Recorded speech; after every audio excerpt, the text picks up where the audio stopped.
നവീൻ ബാബുവിൻ്റെ കേസ് CBIക്ക് കൈമാറണമെന്ന് അദ്ദേഹത്തിൻ്റെ ഭാര്യ മഞ്ജുഷ ഹൈക്കോടതിയിൽ ഹർജി ഫയൽ ചെയ്തു. കഴിഞ്ഞ ദിവസം അത് ജസ്റ്റിസ് ബെച്ചു കുര്യൻ തോമസിൻ്റെ ബെഞ്ചിലായിരുന്നു. ഏതായാലും അത് 6-ാം തീയതിക്ക് കേസ് മാറ്റി. 6-ാം തീയതി ഇന്ന് ഹൈക്കോടതിയിലെ ഇപ്പോൾ പുതിയ ബെഞ്ചിലാണ് അത് വന്നത്.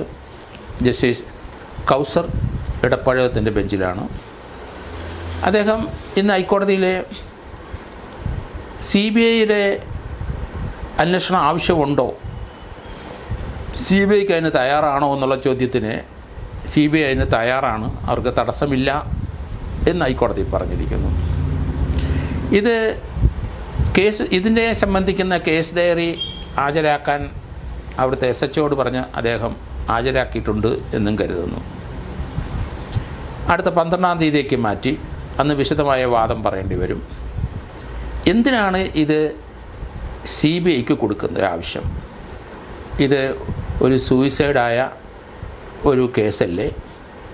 അതിനെ ഒരു കൊലപാതകം എന്ന് സംശയിക്കുന്നത് എന്തുകൊണ്ടാണ്? അതിലേക്കുള്ള എന്തെങ്കിലും തെളിവുകളുണ്ടോ? അത് സൂയിസൈഡാണ് എന്നാണ് ഇതുവരെയുള്ള അന്വേഷണത്തിൽ മനസ്സിലാക്കുന്നത്. അതിനപ്പുറത്തോട്ട് എന്തെങ്കിലും കാര്യങ്ങളുണ്ടോ ഇല്ലയോ എന്ന്. ഇനി കേസ് ഡയറിയിൽ എന്താണ് അന്വേഷണ ഉദ്യോഗസ്ഥൻ്റെ കണ്ടെത്തലുകൾ, ആരെയൊക്കെയാണ് ഈ കാര്യത്തിന് ചോദ്യം ചെയ്തിരിക്കുന്നത്? ഇതിനകത്ത് ഇപ്പം കോടതിയുടെ മുമ്പിൽ ഈ പ്രശ്നങ്ങൾ വന്നത് മഞ്ജുഷ, നവീൻ ബാബുവിൻ്റെ ഭാര്യ മഞ്ജുഷ, ഇതൊരു കൊലപാതകമാണ് എന്ന് സ്ഥാപിക്കാൻ അവർക്ക് കഴിയുന്നുണ്ടോ? അതിനുള്ള തെളിവുകൾ വെളിയിൽ വരുന്നുണ്ടോ? അവരുടെ ഈ കേസിൻ്റെ ഭർത്താവിൻ്റെ മരണം, അതിനകത്ത് പല സംശയങ്ങളും അവർക്ക് അന്നുമുണ്ട് ഇന്നുമുണ്ട്. ആ സംശയങ്ങൾ ദൂരീകരിക്കാൻ പോലീസിന് കഴിഞ്ഞിട്ടില്ല.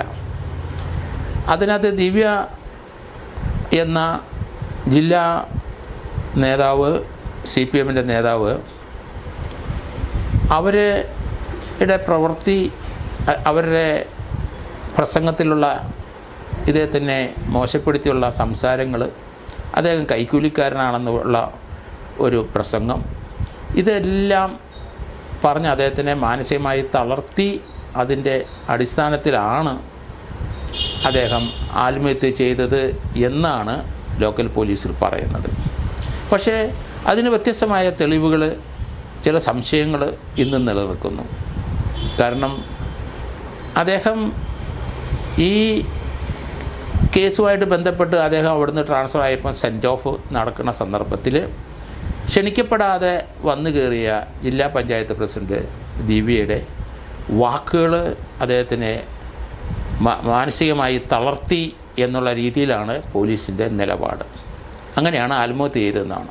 പക്ഷേ അതിനകത്ത് പോലീസ് ഇന്നുവരെ അതിനകത്ത് ചില ക്ലാരിഫിക്കേഷൻ നടത്തേണ്ടിയിരിക്കുന്നു. അത് ഇതുവരെ നടത്തിയിട്ടില്ല.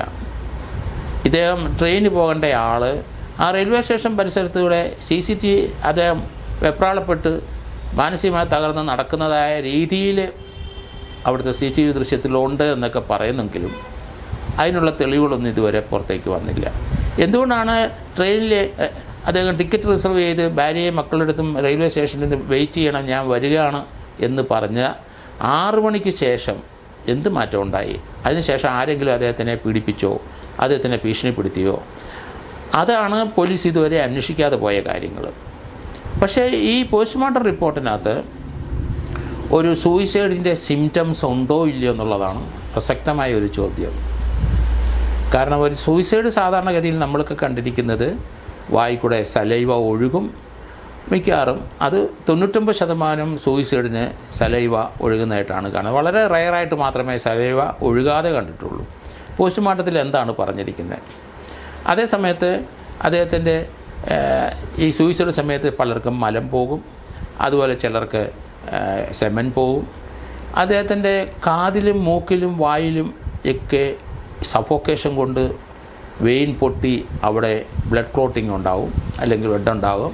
ആ ബ്ലഡ് പുറകോട്ട് ചിലപ്പോൾ അത് മുന്നോട്ട് അല്ലെങ്കിൽ വായിക്കൂടെ ഒലിച്ചു വരാൻ സാധ്യതയുണ്ട്, അല്ലെങ്കിൽ മൂക്കിൽ കൂടെ അദ്ദേഹത്തിൻ്റെ ചെവി കൂടെ ഒലിച്ചു വരാൻ സാധ്യതയുണ്ട്. പക്ഷേ ഇവിടെ അതൊന്നും പറഞ്ഞിട്ടില്ല. പക്ഷേ ബ്ലഡ് ക്ലോട്ടിങ് തീർച്ചയായിട്ടും ഉള്ളിൽ, വായ്ക്കുള്ളിലും ചെവിക്കുള്ളിലും മൂക്കിനുള്ളിലും കാണാനുള്ള സാധ്യത വളരെ കൂടുതലാണ് സൂയിസൈഡിൻ്റെ ഇത്. അദ്ദേഹത്തിൻ്റെ കൈകൾ കൈവിരലുകൾ കൈപ്പത്തിക്കകത്തോട്ട് ചുരുണ്ട് ഇരിക്കും. കാരണം അത് ആ ഒരു സമയത്ത് സൂയിസൈഡ് സമയത്ത് ആ പ്രഷർ അക്സെപ്റ്റ് ചെയ്യുമ്പോൾ സഫോക്കേഷൻ സമയത്ത് കൈകളും കാലുകളും അതിൻ്റെ വിരലുകൾ അതിൻ്റെ ഉള്ളിലേക്ക് ചുരുങ്ങി അല്ലെങ്കിൽ വളഞ്ഞിരിക്കുന്ന കാഴ്ച പല കേസിനകത്തും ഞാൻ കണ്ടിട്ടുണ്ട്. ഇവിടെ അതെല്ലാം ഉണ്ടായിട്ടുണ്ടോ? അതാണ് ഒരു സൂയിസൈഡിൻ്റെ സിംറ്റം പോസ്റ്റ്മോർട്ടത്തിൽ കാണിക്കുന്നുണ്ടോ? അതൊരു മർഡറിലേക്ക് പോകണമെന്നുണ്ടെങ്കിൽ സൂയിസൈഡിൻ്റെ സിംറ്റം ഇല്ലെന്നുണ്ടെങ്കിൽ തീർച്ചയായിട്ടും മർഡറിലേക്ക് പോകാനൊക്കെ ഉള്ളൂ. കോടതിയിൽ അതാണ് അവരുടെ മഞ്ജുഷയുടെ വക്കീൽ അഭിപ്രായപ്പെടുന്നത് അല്ലെങ്കിൽ പ്രസൻറ്റ് ചെയ്യുന്നതെന്ന് ഞാൻ കരുതുന്നു.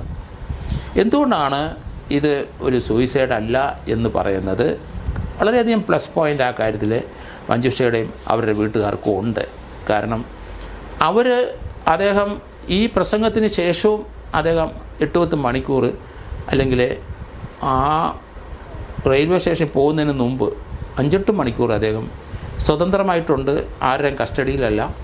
അദ്ദേഹം ക്വാർട്ടേഴ്സിലുണ്ട്. അന്നേരം ചെയ്യാമായിരുന്നു അദ്ദേഹത്തിന് ആത്മഹത്യ, ചെയ്തില്ല. ആ സ്റ്റേജ് അദ്ദേഹം കഴിഞ്ഞിരിക്കുന്നു. പിന്നെ വീട്ടിലോട്ട് പോകാനുള്ളതാണ്. അപ്പം വീണ്ടും തനിക്ക് കുറച്ചുകൂടെ ബലം കിട്ടുന്ന അല്ലെങ്കിൽ മാനസിക ധൈര്യം നൽകുന്ന ഒരു സ്ഥലത്തേക്ക് പോവുകയാണ്, ഭാര്യയും മക്കളുടെ അടുത്തേക്ക് പോവുകയാണ്. അതുകൊണ്ട് ആ ഒരു സാധ്യത, സൂയിസൈഡിലേക്ക് പോകാനുള്ള സാധ്യത വളരെ ചുരുക്കമായിട്ട് നമ്മളെപ്പോലെയുള്ളവർക്ക് അത് കാണാൻ കഴിയുന്നുള്ളൂ. അതുകൊണ്ട് ഇതിനകത്ത് ഒരു ആത്മഹത്യ അല്ല, ഒരു ഹോമിസൈഡിലേക്കാണ് പോകുന്നതെന്ന് പറയുന്നതിൻ്റെ കാരണം അതാണ്. അത് എലിമിനേറ്റ് ചെയ്ത് കളയാൻ പോലീസ് ബാധ്യസ്ഥനാണ്, അല്ലെങ്കിൽ ആ പോലീസ് ഉദ്യോഗസ്ഥർ കോടതി അത് ബോധ്യപ്പെടുത്തേണ്ടി വരും. സിസ്റ്റമാറ്റിക് ഒരു ഇൻവെസ്റ്റിഗേഷൻ കേസ് ഡയറി നടത്തിയിട്ടുണ്ടോ? ഉണ്ടെങ്കിൽ ആ കേസ് ഡയറി കാണാം. അതാണ് കോടതി ആ കേസ് ഡയറി ഹാജരാക്കാൻ പറയുന്നത്. കോടതി ഓരോ ദിവസം ദൈനംദിനമുള്ള എത്ര പേരെ ചോദ്യം ചെയ്തു, അതിനകത്ത് എന്താണ് ഓരോ ദിവസം അദ്ദേഹത്തിൻ്റെ ഫൈൻഡിങ്, ഏത് രീതിയിലാണ് അന്വേഷണം പോകുന്നത്, അങ്ങനെയുള്ള കാര്യങ്ങൾക്ക് കോടതിയിൽ നോക്കാനായിട്ട് ദൈനംദിനം എഴുതുന്ന കേസ് ഡയറിയിലെ എൻട്രികൾ കോടതി പരിശോധിക്കും. മറ്റൊരെണ്ണം, ഇതുവരെ കണ്ടെത്തിയ കാര്യങ്ങൾ, വസ്തുതകൾ, അതൊരു സത്യവാങ്മൂലമായിട്ട് തന്നെ കോടതിയിൽ ഫയൽ ചെയ്യാൻ SHOയോട് പറഞ്ഞിരിക്കുന്നു. കാരണം അതിനകത്ത് അദ്ദേഹത്തിൻ്റെ അന്വേഷണത്തിൻ്റെ രീതികൾ, അദ്ദേഹം ഏത് രീതിയിലാണ് അന്വേഷിക്കുന്നത്, അതൊരു സൂയിസൈഡിലേക്കാണോ അന്വേഷണം പോയത്, അതൊരു ഹോമിസൈഡിലേക്ക് എന്തെങ്കിലും ഒരു സാധ്യതയുണ്ടോ, ഇങ്ങനെയുള്ള കാര്യങ്ങളൊക്കെ അദ്ദേഹത്തിൻ്റെ സത്യവാങ്മൂലത്തിൽ പറയേണ്ടി വരും. ഇതൊരു ഹോമിസൈഡ് അല്ല, ഒരു സൂയിസൈഡ് ആണെന്ന് അദ്ദേഹം ചിലപ്പം ഇതുവരെയുള്ള ഫൈൻഡിങ് വെച്ചിട്ട് ഒരു അഫിഡവിറ്റ് സത്യവാങ്മൂലം കൊടുത്തു കഴിഞ്ഞാൽ അതിനപ്പുറത്തോട്ട് കാര്യങ്ങളുണ്ട്, എവിഡൻസ് ഉണ്ടെങ്കിൽ കോടതി ആ ഭാഗത്തേക്ക് തീർച്ചയായിട്ടും കടക്കും.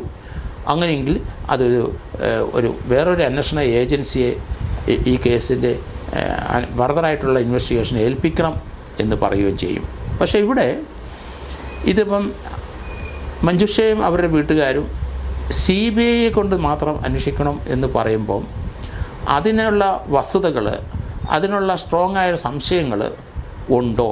കേരള പോലീസിനെ അവിശ്വസിച്ചുകൊണ്ട് വേണം അങ്ങനൊരു വാദഗതി ഉന്നയിക്കാൻ. അത് അനുസരിച്ച് കോടതിക്ക് അത് ബോധ്യപ്പെടുത്തെങ്കിൽ മാത്രമേ കോടതി അത് CBIക്ക് അന്വേഷണത്തിന് വിടുകയുള്ളൂ. അല്ലെന്നുണ്ടെങ്കിൽ കോടതി മിക്കവാറും അത് ലോക്കൽ പോലീസിനെ നിന്ന് മാറ്റി അത് ക്രൈംബ്രാഞ്ചിലെ നല്ലൊരു പോലീസ് ഉദ്യോഗസ്ഥനെ ഏൽപ്പിക്കാനുള്ള സാധ്യത വളരെ കൂടുതലായിട്ടാണ് ഞാൻ കാണുന്നത്.